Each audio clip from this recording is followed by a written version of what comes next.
everybody. I'm BJ Flag. And I'm Rich G, and this is episode 312. Why did you lose that client? Welcome back to another episode of the Best Small Business Show, the ultimate resource for small business owners looking to supercharge their success. Today, we're going to dive into the question that haunts many entrepreneurs. Why did you lose that client? It's happened to all of us. 1 minute, you're on cloud nine with a loyal client. The next, they've moved on without a trace. They've ghosted you. But don't despair. Today's episode is your roadmap to understanding why clients leave and how to win them back. Yes. And I just felt this was one of those that was referred to us as a topic. And I think as a new entrepreneur, this can be devastating to people who've been doing it for 20 years. They're like, something's up. We need to get clients. You lose clients. Like BJ and I, they lose a client. Oh, well, but for those new entrepreneurs, when you lose a client, it's soul crushing. So it is. I'm going to jump in first with an action step that I think is predictable slightly, but I've got a twist on it. Conduct a postmortem analysis. Don't just sit there and scratch your head and move on. Reach out to the client with a candid conversation. If they're not up for it, dig into your interactions, your invoices, the service logs to identify possible red flags. This is essential. I want you to get in there and involve your team. Let them blow off some steam and then get down to business. Everyone needs to realize that this is not a blame game. It's a way to get to the nexus of the actual issue. Where did the account go south? Am I right, Richard? We kind of run into that. Yeah, because people don't leave out of the blue. There's usually reasons behind it, or they're not engaged, or they're not valuing your product or service. And it happens a lot earlier than when they leave, unless you get into a fight and they leave. But that almost never happens. And what I try to say to my team is walk back to the place where everything was beautiful and rosy. Walk back. Oh, right there.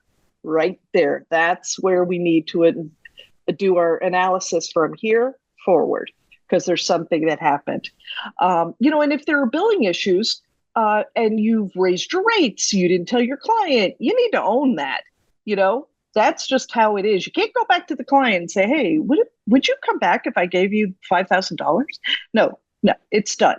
All the changes you need to do are internal, and it's just got to not happen again.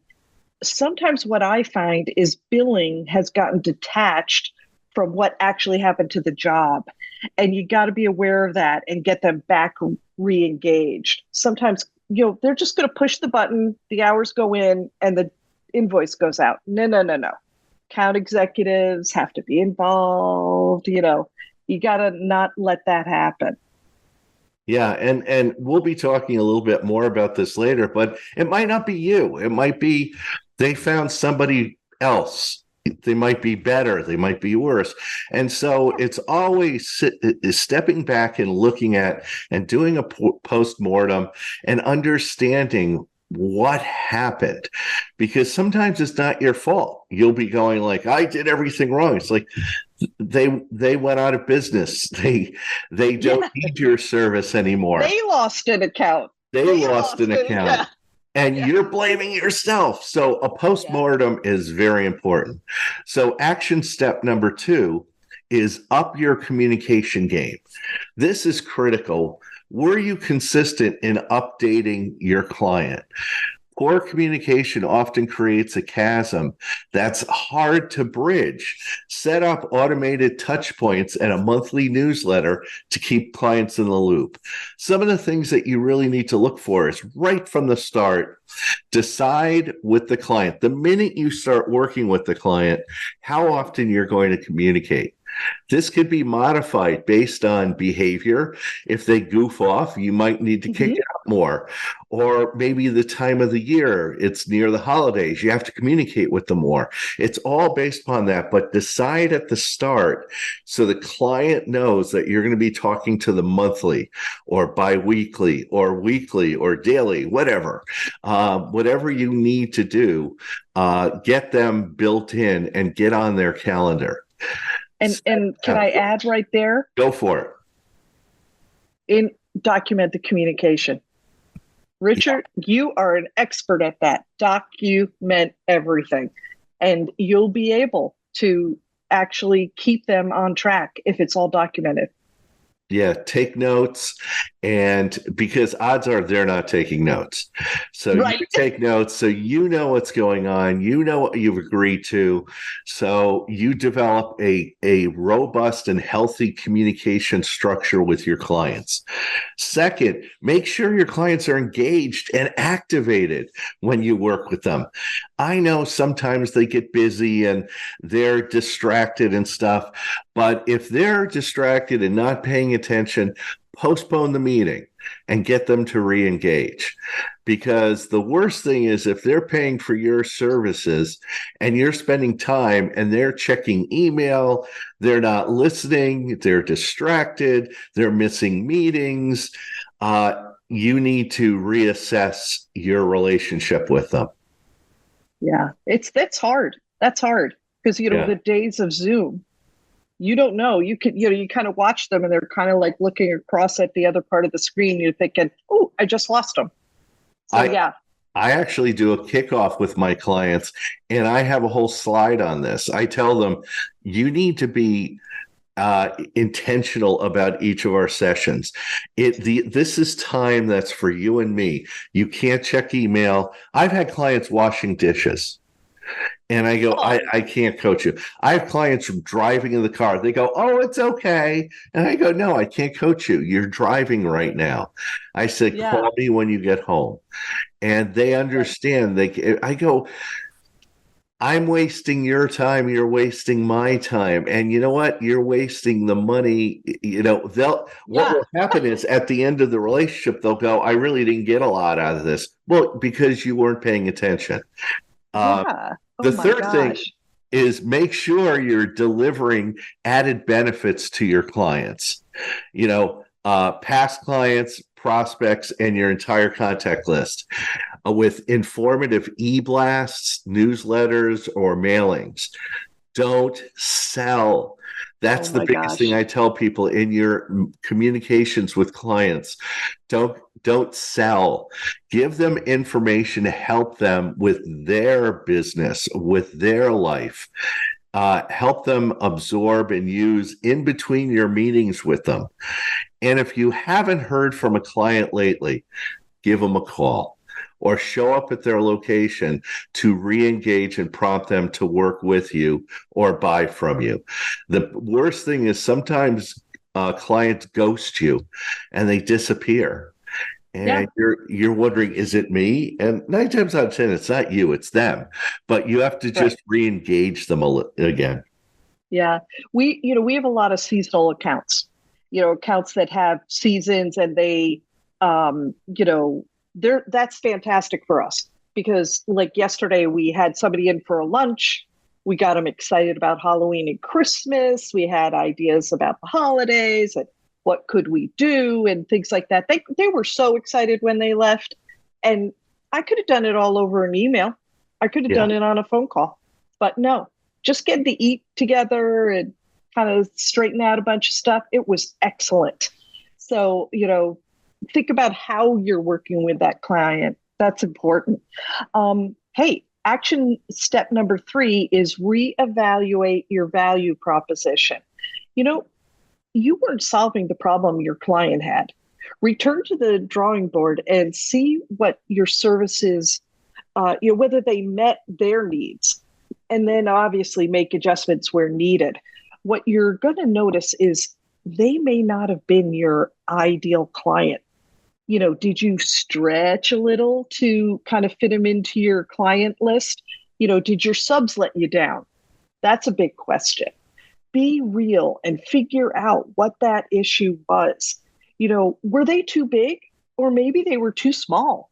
Your unique selling proposition should specifically lay out who you work with who's ideal with you. And Rich, am I right? You need to stay in your lane and rewrite your unique selling proposition. Yeah. And the thing I tell a lot of my clients is that sometimes you have a half-life with certain clients or customers that there's just a certain time that they're going to work with you, and then they're just going to stop. And you might want the relationship to go on forever because the money's coming in. But there are times where you have to send the kids off to college. It's time for you to leave the nest. And I personally always feel responsible, because I know that when we're doing a rebranding, we're really only with the client for a year to 18 months. And then we're done with our rebranding. That's what we got hired for. Oh, but they want to keep us on to do all the brochures and pamphlets and all the, different things. And yes, our business could definitely do that, but that's not what we were hired for. Yeah. So you got to be careful. Ideally, you want to keep ringing in your ear that USP. The best people who can help you with this are your old clients. Yes. The people who are still with you and who love you and all of, just are fantastic. They're going to be honest about what occurred with that client. They're very good about, NDA and keeping quiet on things. You don't use names. But you will hear a whole lot. If you're listening, you're going to hear a whole lot from that client that's going to help you do a little bit of a rewrite. Yeah, so it's awesome. I have one client that I've been coaching for 12 years. I have another one for 10 years. I have another one for 7 years. And these are clients that when I talk to them, they're kind of like, oh, no, I like our conversations, Rich. They're valuable to me. And I go, okay, that sounds great. I sometimes question myself. I go, okay, I must be good at something. So anyway, our final action step 4, is implement a client retention strategy. Once you've figured out what happened, it's time to make things right. From loyalty programs to personalized offers, create a strategy not to just win back lost clients, but also to keep current ones engaged. And this is something I do a lot. I keep track of your current clients and when their contract is renewing. Start the process of getting them energized for the next phase of their work with you a few weeks or months ahead of that contract renewing. So then it's just a fait accompli. It's like, oh, yeah, I'm renewing my contract. We've got a lot of things to get done. So, and they're so spirited. They're so spirited. They've engaged. They're so excited about different things. They're waiting for that statement of work and to be able to sign off on it. That is so awesome. Great advice, Rich. And always think of your deliverables. How can you launch a new offering every 3 to 4 months to get your clients excited about your products and services? Don't just deliver the same old stuff. We see this happen with a lot of retail stores where they just keep doing the same old stuff. But then you look at locations that always have something new, something that's going to bring you back into the store. I mean, McDonald's always has the McRib. They'll just launch it again and get millions of people coming back into the store. Exactly. The McRib. I love it. I've got a great resource, and it's, if you're hungry for more insights, you should definitely check out Never Lose a Client Again. Joey Coleman hits it out of the park. This book will give you a 360-degree view of the client life cycle and help you to create an environment where clients will stick around. Yeah, understand the life cycle. Coleman's book breaks down the customer journey into 8 distinct phases. Each phase is a unique opportunity to either win your customers' loyalty or lose them to a competitor. And there are just so many different things that he talks about. Yeah. I really, you know what I thought, one thing that I thought was so amazing is his real world examples really, those case studies, they really give you real life examples across a variety of industries. I found it to be a quick read because you got sucked into it. You know, you really started saying to yourself, oh my gosh, even though I'm reading about retail, this is applying to me as a consultant. So it was a fantastic book. Yeah, Never Lose a Customer Again is more than just a book. It's a manual for creating a robust client retention strategy that stands the test of time. Whether you're a seasoned entrepreneur or just starting out, this book offers invaluable insights into understanding, attracting, and keeping your clients. So, entrepreneurs, get ready to turn your losses into learnings and those learnings into loyalty. Stay tuned for more actionable insights. And until next time, keep aiming for the stars.